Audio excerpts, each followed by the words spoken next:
Hello friends, എല്ലാവർക്കും നമസ്കാരം. നിങ്ങളെവരും കാത്തിരിക്കുന്ന രേവതിയുടെയും സച്ചിയുടെയും ഇന്നത്തെ വിശേഷത്തിലേക്ക് എല്ലാ കൂട്ടുകാർക്കും സ്വാഗതം. എല്ലാവർക്കും നല്ലൊരു ദിവസം ആശംസിച്ചുകൊണ്ട് തന്നെ നമുക്ക് ഇന്നത്തെ വിശേഷത്തിലേക്ക് കടക്കാട്ടോ. അതിനു മുമ്പായിട്ട് ആരെങ്കിലും നമ്മുടെ ചാനൽ ആദ്യമായിട്ട് കാണുന്നുണ്ടെങ്കിൽ ഒന്ന് സബ്സ്ക്രൈബ് ചെയ്ത് വെച്ചോളൂ. അതിനോടൊപ്പം മാക്സിമം എല്ലാവരും നമ്മുടെ വീഡിയോ ഇഷ്ടപ്പെടുകയാണെങ്കിൽ തീർച്ചയായിട്ടും ഒരു ലൈക്ക് അടിച്ചിട്ട് കാണാൻ വേണ്ടി ശ്രമിക്കണേ. അപ്പം നമുക്ക് നേരെ ഇന്നത്തെ വിശേഷത്തിലേക്ക് തന്നെ പോകാം. കുറച്ച് ലേറ്റ് ആയിപ്പോയി, സോറി കേട്ടോ. ഞായറാഴ്ച ആയതുകൊണ്ട് നേരത്തെ നമ്മൾ വീഡിയോയിൽ പറഞ്ഞതുപോലെ തന്നെ കുറച്ച് കൂടുതൽ ഉറക്കമായിപ്പോയി, അറിഞ്ഞില്ല, അലാറം അടിച്ചൊന്നും കേട്ടില്ല, അതാണ് കേട്ടോ. ഏതായാലും നമുക്ക് വിശേഷത്തിലേക്ക് തന്നെ പോകാം. അങ്ങനെ തുടങ്ങുമ്പോൾ തന്നെ കാണിക്കുന്നത് അച്ഛമ്മ യാത്രയാകാൻ വേണ്ടി ഇങ്ങനെ നിൽക്കുകയാണല്ലോ. യാത്ര അയക്കാൻ വേണ്ടിയും സച്ചി റെഡി ആയിട്ട് നിൽക്കുകയാണ്. അങ്ങനെ അച്ഛമ്മ എല്ലാ മരുമക്കൾക്കും ഓരോ ഉപദേശം കൊടുക്കുകയാണ്. വേറെ ഒന്നുമല്ല, നിങ്ങളെല്ലാവരും നമ്മുടെ രേവതിയെ കണ്ടു പഠിക്കണം, അല്ലാതെ ഇവിടെ വേറെ ആരും പറയുന്നത് കേൾക്കാൻ പാടില്ല. ചിലവര് ഏഷിണിയും പരദൂഷണവും ഒക്കെ പറഞ്ഞു തരും, അതൊന്നും മൈൻഡ് ചെയ്യരുത്. ഈ ചെവി കൂടെ കേട്ട് ഈ ചെവി കൂടെ അങ്ങ് കളഞ്ഞേക്കണം. അത് മനസ്സിൽ വെച്ചുകൊണ്ടിരുന്ന് കഴിഞ്ഞിട്ടുണ്ടെങ്കിൽ നമ്മുടെ ജീവിതം തന്നെ പാഴായി പോകത്തുള്ളൂ എന്ന് പറഞ്ഞ് ചന്ദ്രയുടെ മുഖത്തേക്ക് ഒരു നോട്ടവും നോക്കി കഴിയുമ്പോഴത്തേക്കും ചന്ദ്രയ്ക്ക് മനസ്സിലായി ഇത് ചന്ദ്രയാക്കി പറയുന്നതാണ്. അപ്പോൾ ചന്ദ്ര രവീന്ദ്രനോട് പറഞ്ഞു, കണ്ടില്ലേ മരുമക്കളുടെ മുമ്പിൽ വെച്ചിട്ട് നാണം കെടുത്ത് അതിങ്ങനെ പുറപുറത്ത്. അപ്പം അച്ഛമ്മ പറഞ്ഞു, അല്ല ചന്ദ്ര, നീ എന്താണ് ഈ കിടന്ന് പുറപുറക്കണത്? നീ പറയുന്നത് എന്താണെന്നൊക്കെ എനിക്ക് നന്നായിട്ട് അറിയാം. നീ ഇങ്ങനെ പുറപുറത്ത് എൻ്റെ ചെറുക്കൻ്റെ ചെവിയൊന്നും നീ കടിച്ച് തിന്നണ്ട. നിന്റെ സ്വഭാവം എനിക്ക് നന്നായിട്ട് അറിയാവുന്നത് കൊണ്ട് തന്നെ ഞാൻ പറഞ്ഞത്. എടി ചന്ദ്രേ, നീ നന്നാവുമായിരുന്നെങ്കിൽ എനിക്കിതൊന്നും പറഞ്ഞു കൊടുക്കേണ്ട കാര്യമില്ലായിരുന്നു. ഈ മക്കളോട് നീ ആയിരുന്നു പറഞ്ഞു കൊടുക്കേണ്ടത്. എന്ത് ചെയ്യാനാ, നിനക്ക് ആകെ അറിയാവുന്നത് കുത്തിത്തിരിപ്പല്ലേ. അതെ, ഈ തട്ടിലും ആ തട്ടിലും പണമുണ്ട് പണമില്ല എന്നും പറഞ്ഞുകൊണ്ട് ഒരു മരുമക്കളെയും തൂക്കേണ്ട കാര്യമില്ല. എല്ലാവരെയും ഒരേ കണ്ണിൽ ഒരുപോലെ കാണണം. പിന്നെ രേവതിയുടെ കാര്യം ഞാൻ പ്രത്യേകിച്ച് എടുത്ത് പറയേണ്ട കാര്യമില്ലല്ലോ. അവൾക്ക് പണമില്ല, സാമ്പത്തികമില്ല, ജോലിയില്ല എന്നെങ്ങാണം പറഞ്ഞ് അവളുടെ മെക്കിട്ടങ്ങാണം കയറാൻ ചെന്നാൽ, ഞാൻ അറിഞ്ഞു കഴിഞ്ഞാൽ പിന്നെ ചന്ദ്രേ, ഞാൻ ഇങ്ങോട്ടേക്കൊരു വരും. അത് ഇതുപോലെ അല്ലായിരിക്കും. പലതും അറിഞ്ഞിട്ടും അറിയാതെ ഞാൻ പോകുന്നതേ. ഇവിടെ ഒരു വഴക്കുണ്ടാക്കണ്ടല്ലോ, പോട്ടെ എന്ന് വെച്ചിട്ട് തന്നെയാ, അല്ലാതെ ഒന്നും അറിയാഞ്ഞിട്ടൊന്നും അല്ല. അതുകൊണ്ട് മര്യാദയ്ക്കിരുന്നാൽ നിനക്ക് കൊള്ളാം കേട്ടല്ലോ. പിന്നെ ഞാൻ പറഞ്ഞല്ലോ, പൊങ്കലിന് എല്ലാവരും അങ്ങോട്ടേക്ക് വരണം. മോളെ ശ്രുതി, നീ ഞങ്ങളൊന്നും ഇഷ്ടമില്ലാതെ കയറി വന്ന മരുമകളാണെങ്കിലും പക്ഷേ നിന്നെ കണ്ടത് എനിക്കിഷ്ടമായി, നീയെ അട്ടിപ്പൊളിയാ എന്നിങ്ങനെ പറഞ്ഞപ്പോഴത്തേക്കും താങ്ക് യു അച്ഛമ്മ എന്നിങ്ങനെ പറഞ്ഞു കേട്ടോ. അപ്പോൾ ശ്രുതിയോട് എടുത്ത് പിന്നെയും പറയുകയാണ്, നീ ഒരു കാര്യം ചെയ്യണം കേട്ടോ ശ്രുതി മോളെ. ഇവിടെ ചിലവർ നിന്നെ കുത്തി തിരിച്ചു മാറ്റാനൊക്കെ നോക്കും, പക്ഷേ നിങ്ങളെല്ലാവരും ഒരമ്മയുടെ വയറ്റിൽ നിന്ന് വന്ന സഹോദരികളെ പോലെ തന്നെ ജീവിക്കണം.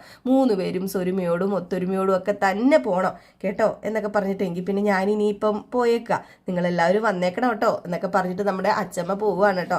അങ്ങനെ സച്ചി പറഞ്ഞു, അച്ഛമ്മേ ഞാൻ കൊണ്ടുവിടാം അച്ഛമ്മേ. നിന്നോടല്ലേടാ പറഞ്ഞത് നീ കൊണ്ടുവിടണ്ടാന്ന്. അച്ഛമ്മ അങ്ങ് വിടുന്നില്ല. അച്ഛമ്മേനതേ ഈ ബസ് സ്റ്റോപ്പ് വരെ എനിക്ക് കൊണ്ടുവിടാമല്ലോ. ഈ ചെറുക്കനെ കൊണ്ട് അബാ എന്നാൽ പിന്നെ പോകാം എന്നും പറഞ്ഞുകൊണ്ട് നമ്മുടെ അച്ഛമ്മ സച്ചിനെയും കൂട്ടി അങ്ങ് പോയി.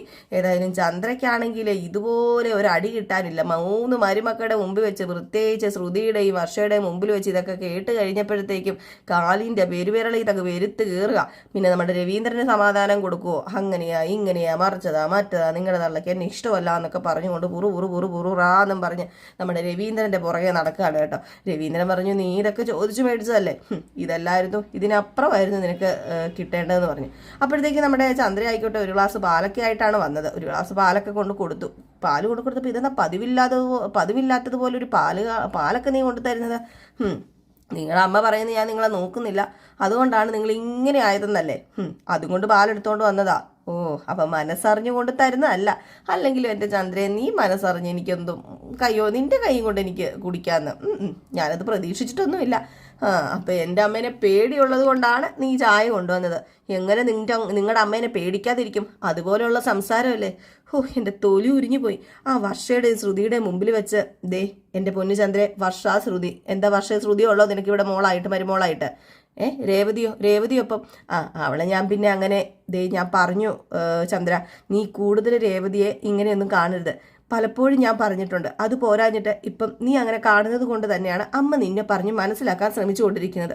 എന്നിട്ടും നീ വീണ്ടും രേവതിയുടെ മെക്കിട്ട് കയറുന്നത് എന്തിനാ വെറുതെ ഒരു പ്രശ്നം ഉണ്ടാക്കുന്നത്? രേവതി പുരാണം തുടങ്ങിയല്ലോ.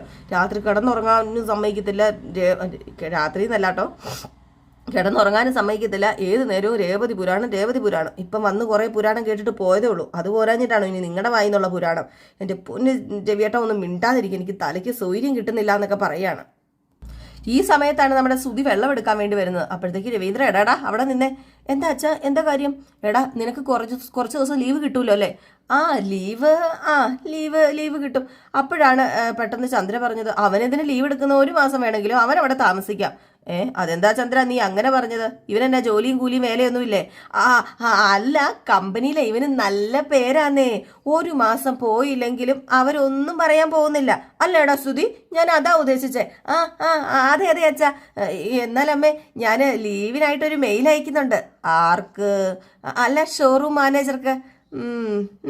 ആയിക്കോട്ടെ, നീ മെയിൽ അയക്കും.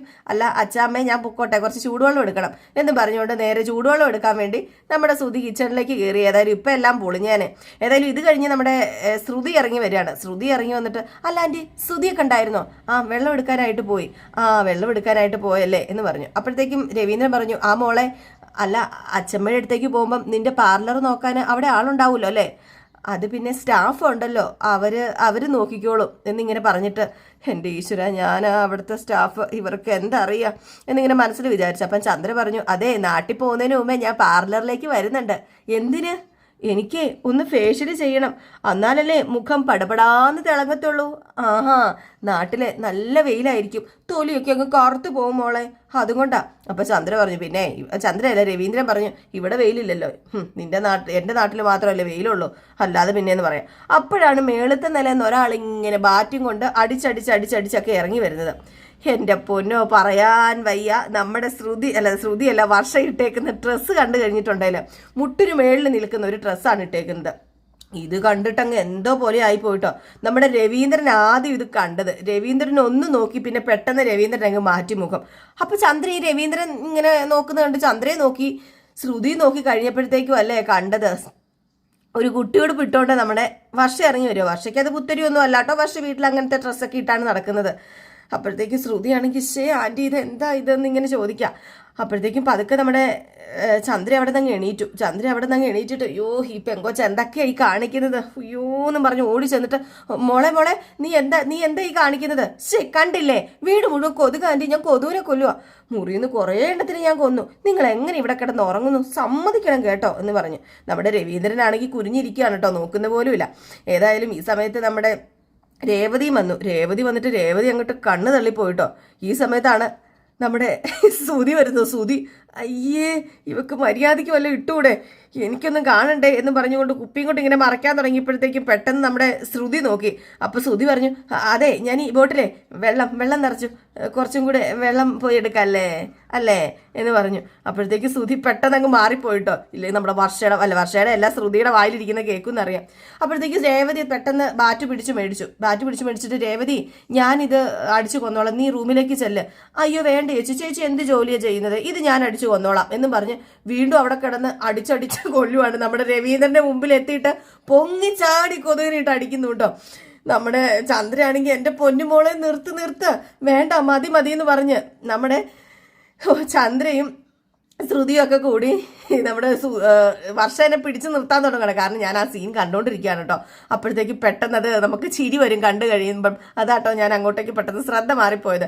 ഏതായാലും കൊതുകിനെ കൊല്ലാൻ തുടങ്ങിയപ്പോഴത്തേക്കും നമ്മുടെ ചന്ദ്ര പറഞ്ഞു, എൻ്റെ പൊന്നു വർഷേ നീ പോ, ഇനിയിപ്പം കൊതുക് കടിച്ചാലും കുഴപ്പമില്ല, അദ്ദേഹത്തിന് വീണ്ടും ഹാർട്ട് അറ്റാക്ക് ഉണ്ടാക്കാതെ നീ പോകാൻ പറഞ്ഞു. അപ്പോഴത്തേക്കും വർഷ പോകുന്നില്ല. അപ്പോഴത്തേക്ക് ചന്ദ്ര പറഞ്ഞു, അയ്യോ വർഷ, നല്ല തണുത്ത കാറ്റുണ്ട്, നിനക്ക് തണുക്കുന്നില്ലേ, നീ റൂമിൽ പോയിരിക്കേ. തണുത്ത കാറ്റോ, എനിക്ക് തണുക്കുന്നൊന്നുമില്ല എന്ന് പറഞ്ഞ് അവിടെ സെറ്റി ഉണ്ടായിരുന്നു, അതിന്റെ മണ്ടേ കയറി വീണ്ടും ഇങ്ങനെ കൊല്ലാൻ വേണ്ടി തുടങ്ങും. അപ്പം വീണ്ടും ശ്രുതി അതിലെ വന്നു കേട്ടോ. ശ്രുതി അതിലെ വന്നു കഴിഞ്ഞപ്പോഴത്തേക്ക് നമ്മുടെ ശ്രുതി കണ്ണുരുട്ടി പേടിപ്പിച്ചു. അപ്പം ശ്രുതി പറഞ്ഞു, ഞാൻ ബോട്ടിലെ വെള്ളം നിറയ്ക്കാൻ പോയതാ. എൻ്റെ പൊന്നു ശ്രുതി, റൂമിനകത്തേക്ക് കയറി പോകുന്നുണ്ടോ, ഒന്ന് പോ, റൂമിനകത്തേക്ക് പോ, അല്ല നമുക്ക് ഒരുമിച്ച് പോകാം, ഇത് പോകാനാ പറഞ്ഞതെന്ന് പറഞ്ഞു. ശ്രുതി പേടിച്ച് പോയിട്ടോ. വീണ്ടും നമ്മുടെ വർഷം അവിടെ നിന്ന് ചാടി കൊതുവിനെ അടിച്ചു കൊല്ലുക. അപ്പോഴത്തേക്ക് നമ്മുടെ ചന്ദ്ര പറഞ്ഞു, വർഷേ നീ വീട്ടിൽ നിന്ന് ഡ്രസ്സൊക്കെ കൊണ്ടുവന്നില്ലേ, പിന്നെ എന്തിനു നീ ഈ ഡ്രസ്സ് ഇട്ടത്? അത് എനിക്ക് ഈ ഡ്രസ്സ് ഇടണമെന്ന് തോന്നി, അത് ഞാനിട്ടു, ഇതെനിക്ക് കംഫർട്ടബിളാ, അതുകൊണ്ടാണ് ഞാനിതിട്ടത്. അതെ, നിനക്ക് മാത്രം കംഫർട്ട് ആയാൽ മതിയോ, ഇത് കാണുന്നവർക്കും വേണ്ടേ എന്നിങ്ങനെ വർഷയല്ല ശ്രുതി ചോദിക്കുക വർഷയോട്. അപ്പം പറഞ്ഞു, അതെന്തിന് കാണുന്നവർക്ക് കംഫർട്ട് ആണോ ഇല്ലെന്ന് ഞാൻ നോക്കുന്നത്, എൻ്റെ ഡ്രസ്സ് ഇടുന്നത് ഞാനല്ലേ, അപ്പം എനിക്ക് കംഫർട്ടബിൾ ആണോ എന്ന് ഞാൻ നോക്കിയാൽ പോരെ എന്ന് പറയുമ്പോൾ രേവതി പറഞ്ഞു, അങ്ങനെയല്ല വർഷ, നീ ഞാൻ പറയുന്നൊന്ന് കേക്ക്. അപ്പം ചന്ദ്ര പറഞ്ഞു, മിണ്ടാതിരിക്കുന്നുണ്ടോ, നീ കൂടുതൽ സംസാരിക്കേണ്ട രേവതി എന്ന് പറഞ്ഞു. കാരണം നമ്മുടെ രേവതിക്ക് അവിടെ വോയിസ് കൊടുക്കുന്നില്ല കേട്ടോ. പിന്നെ നമ്മുടെ ചന്ദ്ര പറഞ്ഞു, മോളെ ഈ ഡ്രസ്സ് വേണ്ട, ഈ ഡ്രസ്സ് മോള് പോയി മാറ്റിയിട്ട് വാ. ഈ ഡ്രസ്സ് വേണ്ടെന്നോ, ഈ ഡ്രസ്സിന് എന്താ പ്രശ്നം ഇരിക്കുന്നത്, ഈ ഡ്രസ്സിന് ഒരു പ്രശ്നമില്ല, ഞാൻ ഈ ഡ്രസ്സ് ഇടുകയുള്ളൂ, ഞാൻ എൻ്റെ വീട്ടിൽ പോലെയല്ല ഇവിടെ, ഇതും എൻ്റെ വീടല്ലേ, അപ്പൊ ഇവിടെ എനിക്ക് ഞാൻ വീട്ടിലിടുന്ന പോലത്തെ ഡ്രസ്സ് എനിക്ക് ഇവിടെ ഇടത്തില്ലേ? ഇതിനെന്താ പ്രശ്നം ഇരിക്കുന്നത്? ദേ ഇനി എൻ്റെ ഡ്രസ്സിനെ കുറിച്ച് മറ്റുള്ളവർ പറയരുത്. ദേ അമ്മ, ദേ ആൻറ്റി, ഞാൻ ആൻറ്റി പറയുന്നത് കേൾക്കില്ല കേട്ടോ, ആൻറ്റി ഞാൻ ഡ്രസ്സ് മാറ്റില്ല എന്ന് പറഞ്ഞു. അപ്പൊ രേവതി പതുക്കെ വിളിച്ചോണ്ട് പോവാ, മോളെ ഇങ്ങ് വന്നേ. എന്താ ചേച്ചി ഇത്? പക്ഷേ നിനക്ക് ഇഷ്ടമുള്ള ഡ്രസ്സ് നീ ധരിച്ചോ, കുഴപ്പമില്ല, ഈ ഡ്രസ്സ് നിനക്ക് നന്നായിട്ട് ചേരുന്നുണ്ട്. പിന്നെ എന്തുകൊണ്ട് ആൻറ്റി അങ്ങനെയൊക്കെ പറയുന്നത് എനിക്ക് മനസ്സിലാവുന്നില്ല. അതെ, പുറത്ത് ഫ്രണ്ട്സിന്റെ കൂടെ പോകുമ്പോഴും ശ്രീകാന്തിന്റെ ഒപ്പം പോകുമ്പോഴും വീട്ടിൽ നമ്മുടെ പെണ്ണുങ്ങൾ മാത്രം ഉള്ളപ്പോഴും ഇത്ര ഉള്ള ഡ്രസ്സ് ധരിച്ചോ, കുഴപ്പമില്ല, ഒരു പ്രശ്നമില്ല. നമ്മളുടെ ഒരു കൂട്ടുകുടുംബം അല്ലേ, അപ്പം നമ്മൾ അതനുസരിച്ച് നിൽക്കണ്ടേ? So what?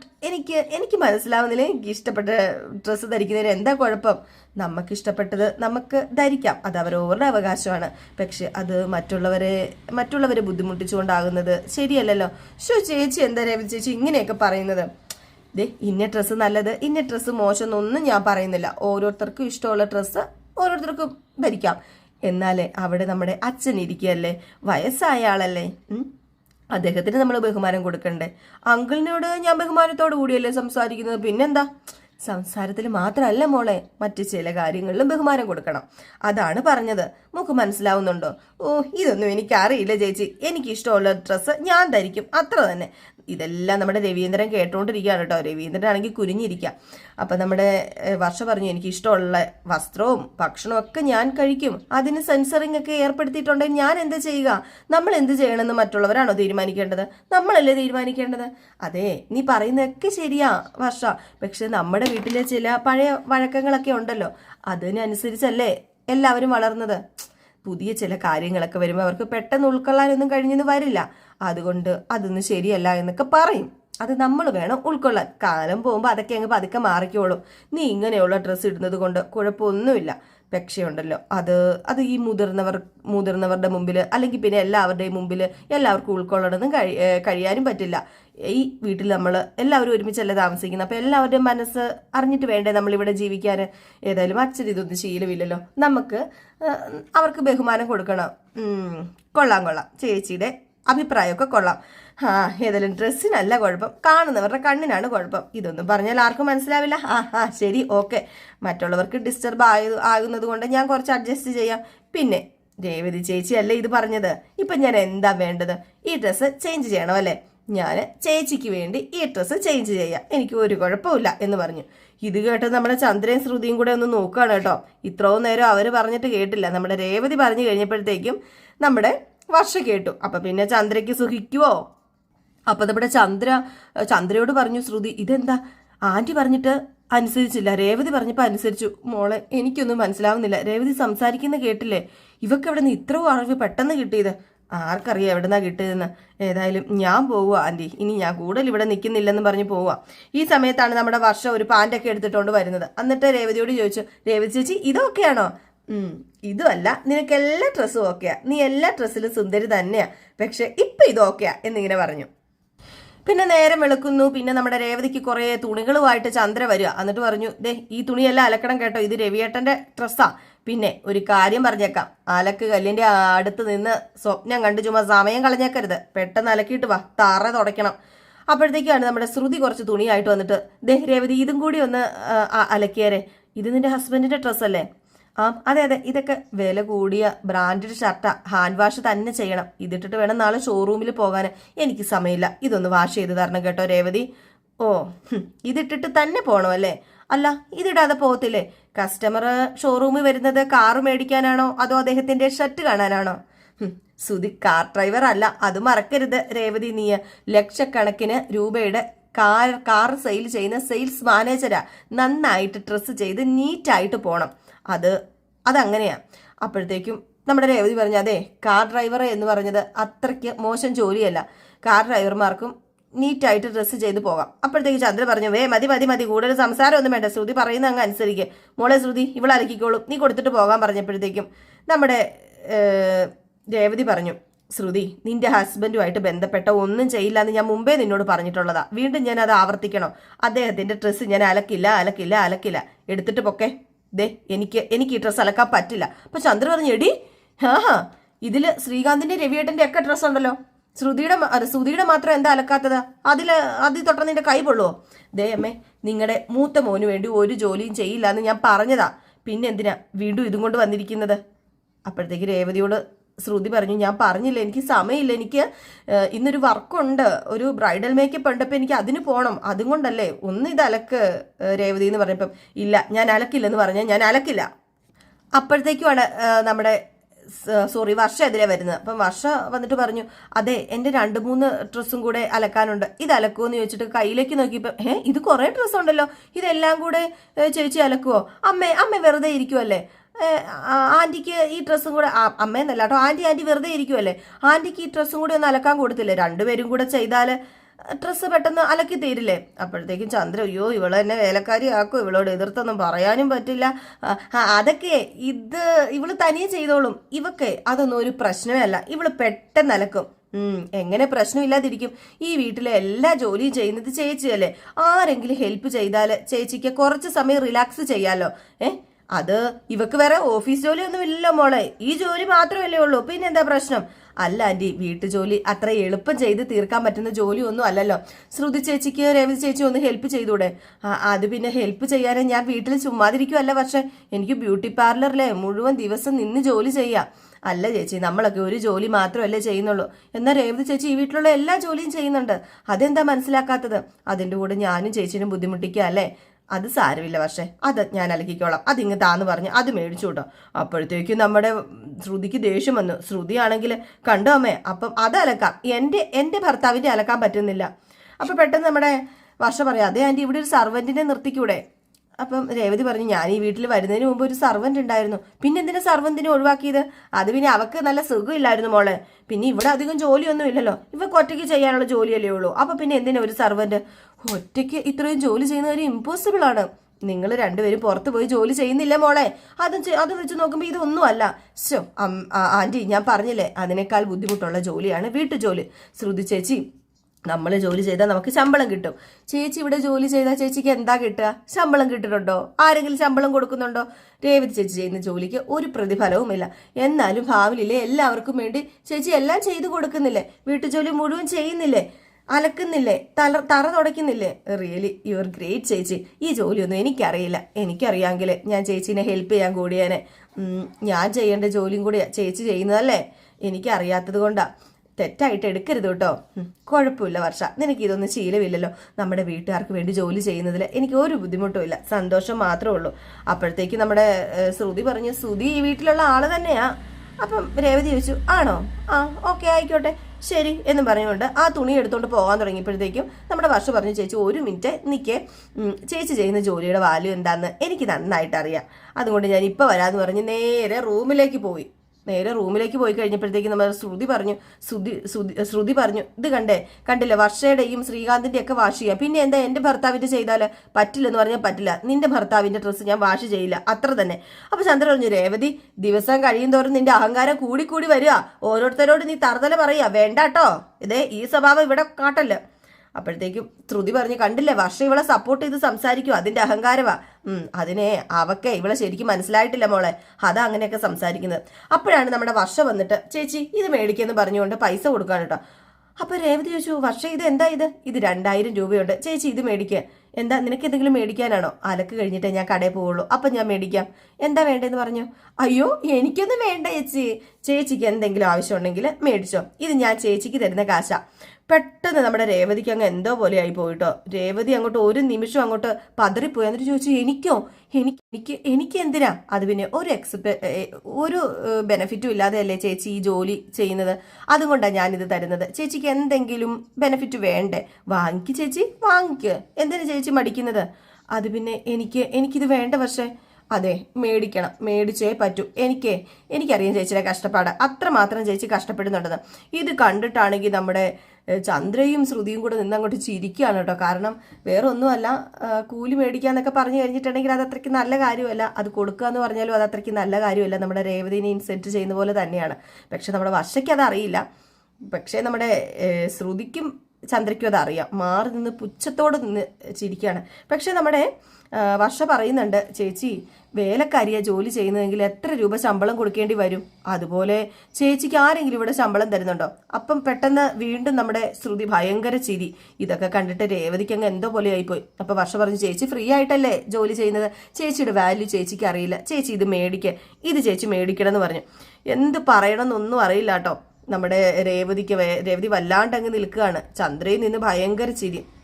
അങ്ങനെ ആ കൈ ഇങ്ങനെ മേടിച്ചിട്ട് കയ്യിൽ ഇങ്ങനെ പിടിപ്പിച്ചു കൊടുക്കാണ് കേട്ടോ, പൈസ ഇത് പിടിക്കെന്നും പറഞ്ഞുകൊണ്ട്. അങ്ങ് രേവതി ഒന്നും അല്ലാതായി പോകുന്ന നിമിഷമാട്ടോ അത്. രേവതിക്ക് എന്ത് ചെയ്യണമെന്ന് അറിയില്ല. പൈസയിൽ തന്നെ നോക്കി. തനിക്കൊരു വിലയും ഇല്ലല്ലോ, താൻ ഈ വീട്ടിലുള്ളവർക്ക് വേണ്ടിയല്ലേ ജോലി ചെയ്യുന്നത്, താൻ കഷ്ടപ്പെടുന്നത്. പക്ഷേ വർഷേനെ കുറിച്ച് ഇത്രയും ദിവസം വിചാരിച്ചിരുന്ന പോലെയല്ല, പെട്ടെന്ന് ആ ഒരു ഇതങ്ങ് മാറുവാണ് കേട്ടോ രേവതിക്ക്. കളിയാക്കിയ പോലെയൊക്കെ രേവതിക്ക് തോന്നുന്നത്. പക്ഷെ വർഷ അങ്ങനെയൊന്നും ഉദ്ദേശിച്ചിട്ടല്ല കേട്ടോ ചെയ്തത്. ഏതായാലും ഈ ഒരു സീൻ കാണിച്ചിട്ടാണ് ഇന്നത്തെ വിശേഷം അവസാനിക്കുന്നത്. അപ്പോൾ എല്ലാവരും കാത്തിരിക്കുക അടുത്ത വിശേഷത്തിനായിട്ട്. Tata, bye bye.